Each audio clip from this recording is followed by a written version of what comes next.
Oke, Assalamualaikum warahmatullahi wabarakatuh. Kali ini kita akan belajar basic Corel Draw di Barbar Belajar Bareng. Oke, yang kemarin kita pernah masuk ke Photoshop part 1.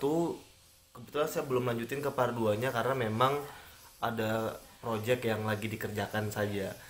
Nah, tapi ini karena kebutuhan mahasiswa, saya juga harus ngebuat tutorial CorelDRAW dan ini basicnya. Oke, untuk itu kita nggak usah lama-lama lagi, langsung cus aja dan Giu. Oke, ini CorelDRAW X5. Nah, untuk awal kalian bakal nemu hal seperti ini. Atau awalnya itu kan ada bar kecil di sini, bisa di udah saya puas.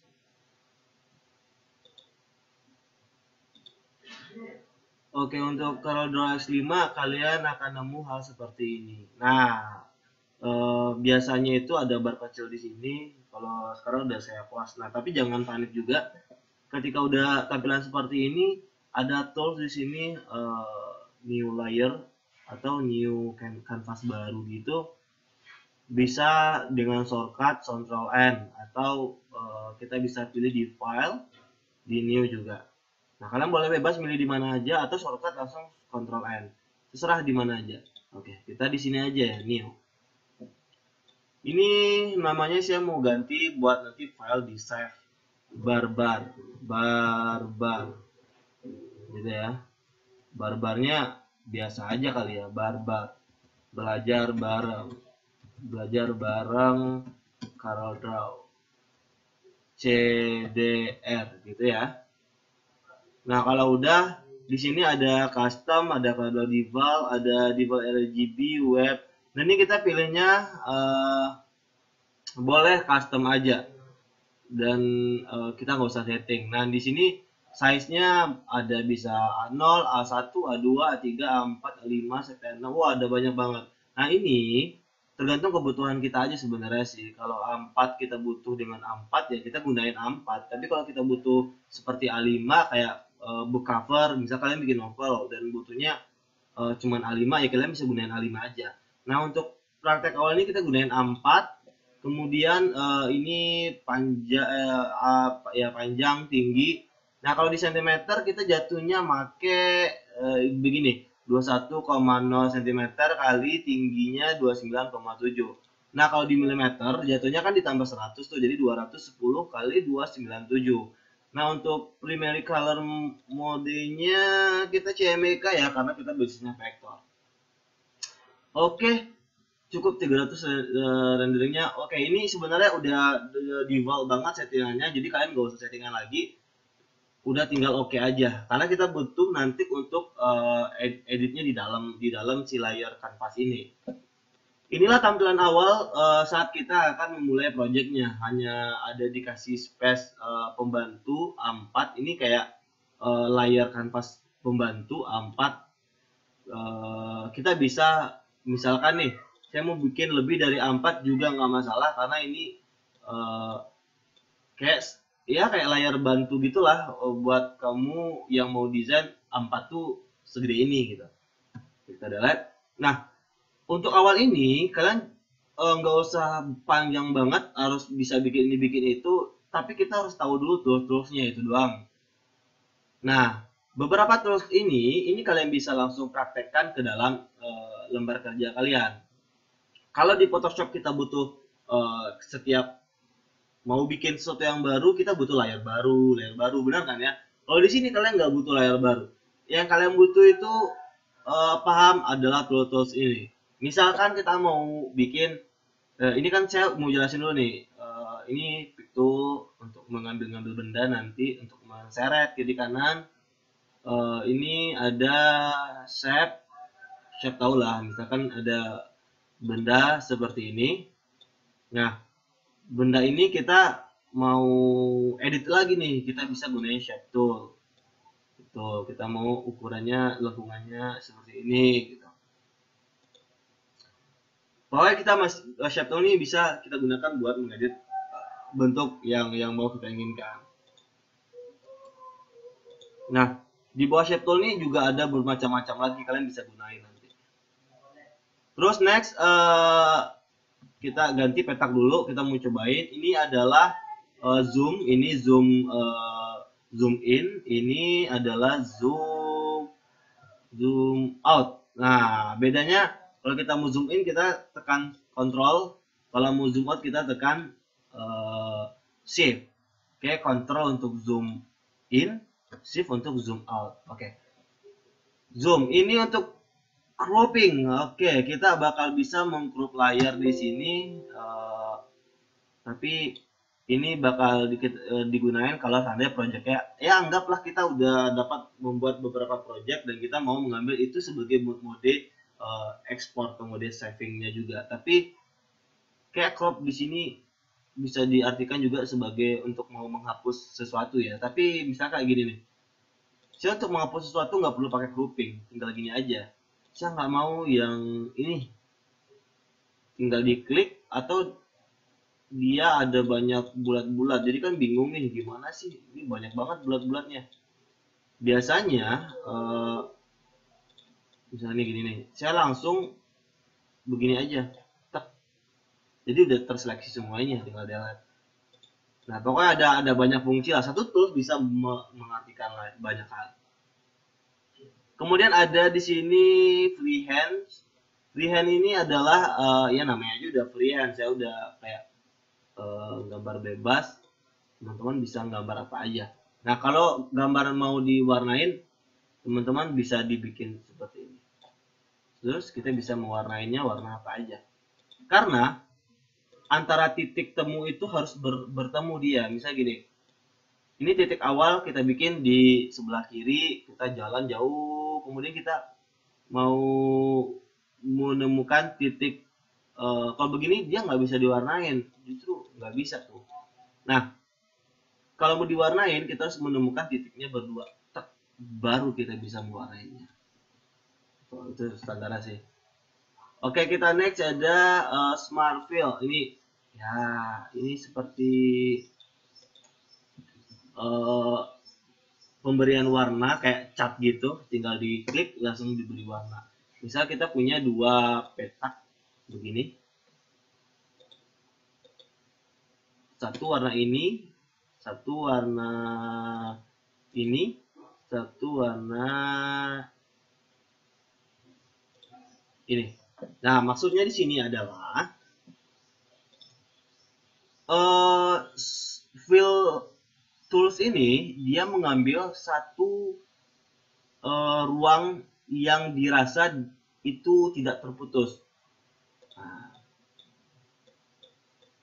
Nah, secara otomatis ruang yang diberikan warna yang diberi fill tadi akan memisahkan diri seperti itu. Atau kita mau cobain nih, soalnya ada banyak cara untuk memisahkan diri.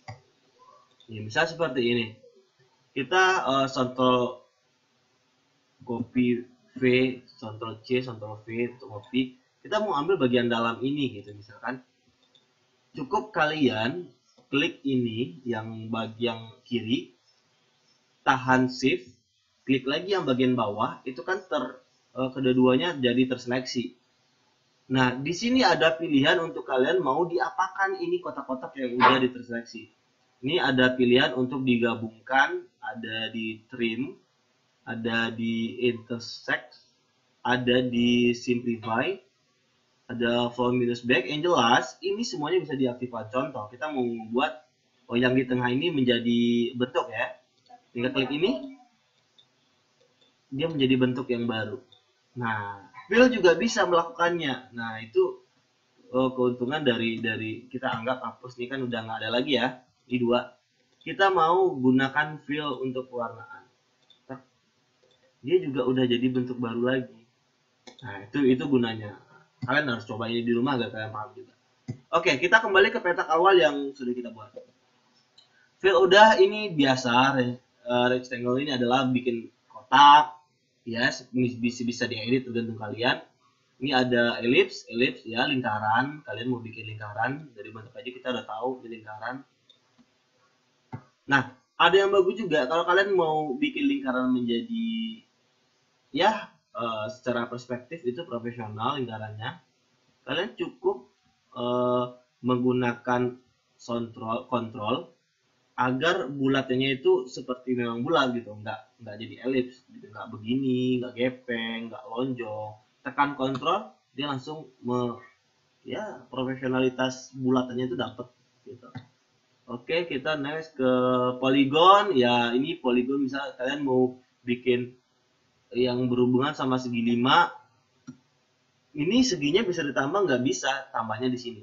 6, 7, 8, 12 sampai 15 ya.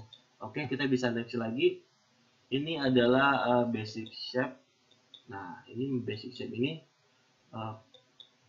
bisa kalian, ini kayak jatuhnya nambah-nambahin ya, misalnya kayak row gitu. Kalian bisa pilih di sini mau apa. Terus ini teks, kalian mau teks barbar, oke. Cara ngubah tema fontnya gimana, ada di sini. Kalian mau apa? Ini saya coba untuk kita langsung editornya. Ada beberapa font yang memang sudah saya download kebutuhan kerja. Kita yang ini aja, yang standar aja. Kita ambil biasanya saya paling suka itu ada bebas nih. Mana dia bebas? Nih, ini font yang paling saya suka. Termasuk ya, bukan paling suka juga. Nah, kita masukkan ini ke kotak. Tak, barbar. Oke, barbar. Kemudian ini table, ini ya tabel-tabel lah ya, tabel-tabel gini. Tabel, kalian mau berapa ininya? Bawahnya, sampingnya 4. Nah, semua ini kalian bisa manfaatkan. Oh iya, ini ada yang unik juga nih, yang kayaknya kalian butuh banget ketika kalian berproject nanti. Ini kita klik, ini kan ada banyak pilihan, ada blend. Kalau blend ini kayak gini, ini gradiasi antara petak dan kita mau gradiasi jadi bulat. Nah, kita gunakan blend ini untuk jadikan dia gradiasi warna, gradiasi bentuk dari petak sampai ke bulat. Nah, ini kita mau apakan juga bisa. Gampang banget kan? Kita mau pisah ini bisa, kalau nggak salah central key bisa, kalian bisa pisah. Break the blend, oke. Kalian bisa pisah-pisah bentuknya. Lagi mana yang terakhir tadi, ini ya. Oh, udah break nih. Oke. Nah, ini yang awal, ini yang kedua yang kita bikin. Pisahkan. Oke. Next lagi ada, ya kalian bisa cobain lah kalau di satu-satu agak termakan waktu. Nah, kita cobain aja langsung ke projectnya aja biar cepat dan kalian juga bisa cepat paham. Nah, barbar. Ini kotak, kita anggaplah mau bikin name card, kartu nama. Ini kita mau warnain barbar itu warna kuning. Nah, tadi line di garis tepinya ini warna hitam. Kita mau mewarnakan dia juga kuning, cukup diklik kanan aja. Gitu. Diklik kanan. Nah, kita mau di barbar ini kayak ada bentuk konstruksi gitu ya. Gampang aja, kalian cukup bikin kotak sebanyak ya sesuai inilah. Coba kita cobain ya. 1, Ctrl V lagi, 2, kira udah sesuai belum ya? Nah ya, kita butuh lagi 3, biar cepat kita select tiga-tiganya, kita copy, kemudian kita pastikan.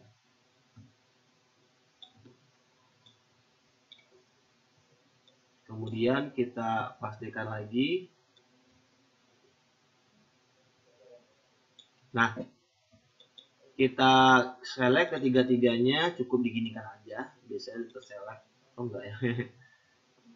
Oh, di ada Illustrator begitu. Oke, kita select ketiga semuanya. Ini udah saya select semuanya. Tinggal kasih warna hitam. Belum semuanya. 1, 2, tekan shift ya. 3, 4, 5, 6, 7, 8, 9. Semuanya 9. Kasih warna hitam semuanya. Nah, saya mau ini masuk ke dalam ini ya. Masuk. Saya ulang lagi dulu. Mau dimasukkan ke dalam sini. Nih, masuk ke dalam sini. Kita coba. Karena kalau nggak dicoba nggak bisa. Masuk ke dalam sini. Oke, sip. Ini kita grup dulu. Saya grup dulu biar kalau di grup. Nah, cara grup tadi kita ungroup dulu ya. Ini diklik satu-satu. Semau kalian yang mana yang mau kalian grup. Kalau saya kan semuanya ini. Tinggal diklik kanan, terus tinggal tekan grup. Oke, jadi kan dia ketika kalian klik satu, mereka udah tergabung semuanya. Nah, kemudian kita mau jadikan ini masuk ke sini ya. Nah, kita mau ngebuat ini jadi masuk ke sini. Nah, sebenarnya ada banyak cara untuk membuat ini menjadi tergabung. Nah, biasanya saya kalau yang lain bisa menggunakan seperti ini. Klik 2, yang di grup tadi digeser, ini di begini, ini diklik, ini juga di ini sudah tutup dulu. Oh sudah. Jadi caranya kita ulangi lagi ya, biar dapat ilmu. Ini kita lihat dulu. Ini kita yang udah kita grupkan tadi. Kita klik ini, kita klik lagi bagian background belakangnya. Kita udah terklik 2 nih. Kita gunakan intersection ini untuk membuat kotak yang di garis-garis hitamnya itu tinggal. Contoh, kita klik, ada yang terseleksi di bagian tengah ini, kita lihat. Ternyata kotak-kotak ini kan kita kasih warna hitam. Dia jadi kita hapus saja karena kan ini cuma buat bantuan doang kan. Dia jadi yang kita inginkan. Nah, kira-kira segampang itu untuk tahapan awal. Untuk kali ini cukup seperti ini aja karena kita ada part 2, part 3 ya. Saya mau bikin lebih dari 5 part agar pelajaran kita ini bisa kalian nggak hanya cukup sampai sini aja. Nah, untuk yang awal ini udah bisa buat seperti ini, itu udah bagus banget. Kalian udah bisa eksplor kemana-mana. Nah, untuk ke depan kita bakal masuk ke hal yang lebih rumit lagi. Tentunya akan menyenangkan. Oke, kali ini cukup segitu aja. Dan kita bakal bertemu lagi di besok atau besok lagi ya. Karena ada beberapa project yang masih belum selesai. Oke, itu aja. Dan bagi mahasiswa yang mungkin belajar sama dosen grafis, jangan lupa diulang-ulangi terus. Jangan belajar software itu nggak bisa langsung didapat terus langsung bisa aja ya. Tapi belajar software itu harus diulang-ulang terus. Dan sampai ketemu di part yang kedua. Semoga kalian terbantu, dan jika menurut kalian ini bermanfaat bagi orang lain, silahkan disebarluaskan, dan jangan lupa juga subscribe, like. Kalau kalian ragu atau bingung tentang sesuatu, kalian bisa komen di bawah ini. Oke, see you next time. Saya mau lanjutin dulu sampai keren, sampai jadi lah ya, karena bagus banget kalau bisa dieksplor yang udah kita kerjakan. Oke, bye bye.